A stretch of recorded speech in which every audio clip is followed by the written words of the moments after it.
Jonathan, how long has it been?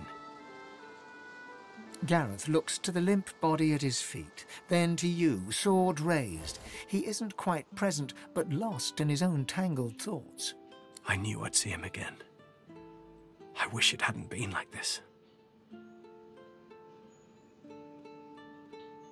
Indeed, yet more than that. His name is Jonathan. He is my friend, or was my friend. I led him here. I felt someone's gaze on me from almost the very moment I stepped foot on the coast. Lucian taught never to ignore augury, and sure enough, I saw the flash of white. I heard the sprigs snapping. Someone was watching, following. I came here and waited. The door swung open and it was him. A face I hadn't seen since I was called to the Seekers. He didn't say a word, just flashed the arrest warrant. Seems he didn't expect the punch. Now I must do as duty requires. Gareth raises his blade and tightens his grip, but falters. He cannot strike the final blow. Gareth's fingers open and close around his sword's hilt. His breathing slows and his face relaxes, yet his arm remains suspended.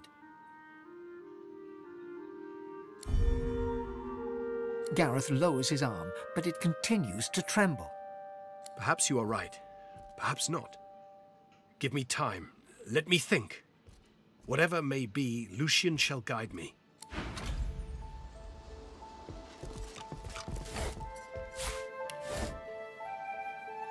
You're too large for this.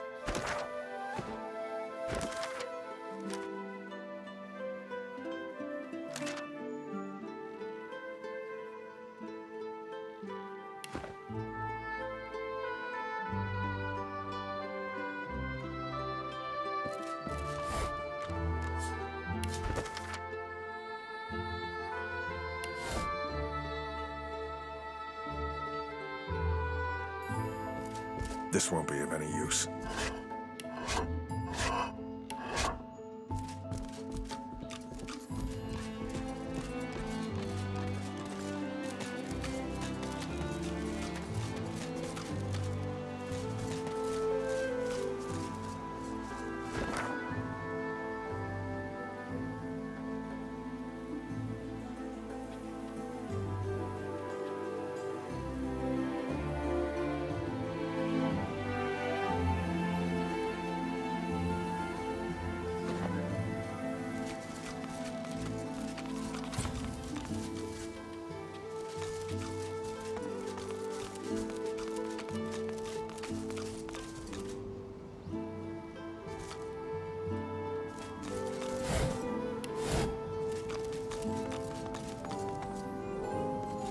A lake of death fog, and the bridge appears to be down. Someone wants to discourage visitors. There must be a way across.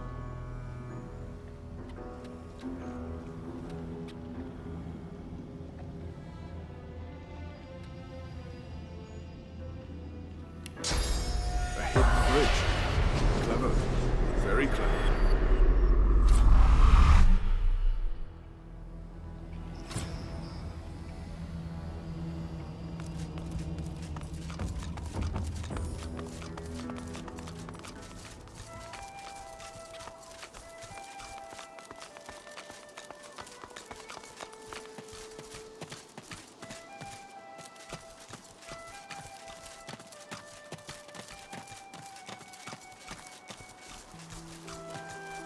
Maybe the river could be crossed on that.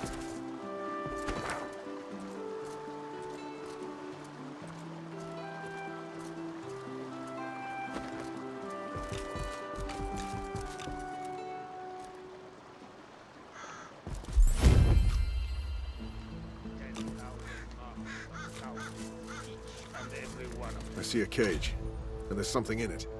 He'll carve one by slowly one into your quivering flesh.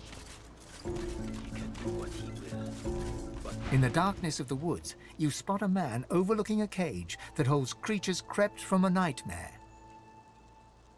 Despite the all-too unsettling nearness of these horrors, he looks poised, regal even, and wholly at ease. Go on. Step in from the shadows. Let's have a look at the wanderer lost in the woods. There is much weakness in the revelation.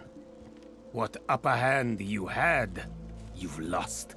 He eyes you with a sudden intensity, makes you feel like a weight upon a scale, balanced against an unknown measure. I stand corrected. It is in the revelation that you show your upper hand. He sighs, contentedly it seems, darts his eyes to the demons, then back to you. The roads are rather dusty today, aren't they, Godwoken? May I offer you anything to drink?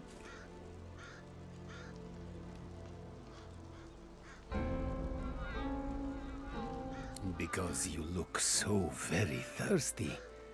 Oh, not for wine or water, but for source. He pours a glass of wine from a bottle in his greatcoat and drinks it down in one voracious gulp. To your very good health, I'm sure. Now then, please allow me to introduce myself. I am Jehan. Above all, I am a demon hunter. Underneath it all, I am what those with a flair for hyperbole call a master of the source. Of course you are. That is what Godwoken do. The answer to your next question, by the by, is yes, I will teach you if you do something for me first. Quid pro quo, I'm afraid. A tad vulgar of me, that much I admit, but needs must when the demon drives. It will come as no surprise, I suppose, that it is a demon that drives me to seek your benevolence. I've been hunting him for a long time, and now I've managed to track him down to the island over yonder. He points towards the northeast. You see nothing in that direction but grey water and a thick mist in which ghoulish shapes seem to form and fade.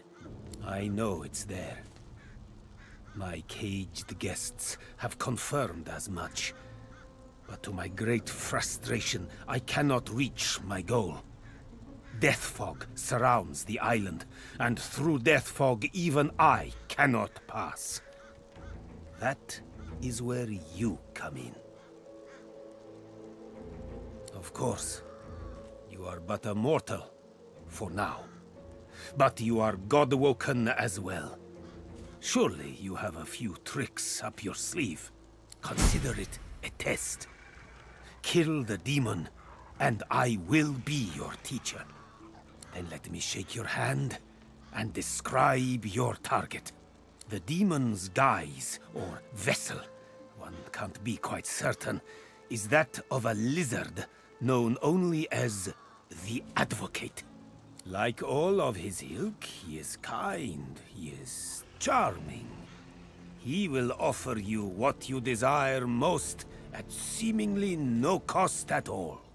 There is no such thing as no cost at all. My advice is to strike before he even has a chance to speak. But should you choose to disregard me, should you allow him to parley, all you have to do is say no. Above all else, remember that. Death fog obscures any approach and hangs thick over the collapsed bridge that led to the isle from the Driftwood Road. There is more than the mist alone there, though. Magic that evades my eyes. I also spotted a sloop further down the shoreline.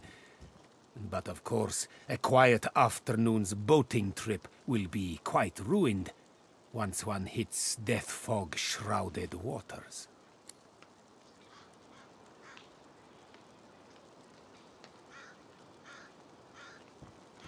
It is a place of irony, if you will. Once the site of an academy dedicated to the art of demon hunting, Now the remnant of a dream sliced open into nightmare. Rumor has it an exorcism went wrong there long ago, and for a short time a great demon stood unopposed. Had it not been for Dr. Deva, the entirety of Reaper's Coast could have looked like Blood Moon Island looks today. He contained the demon and its blood spawn to the doomed shores of the Isle, surrounded it with death fog, and never looked back.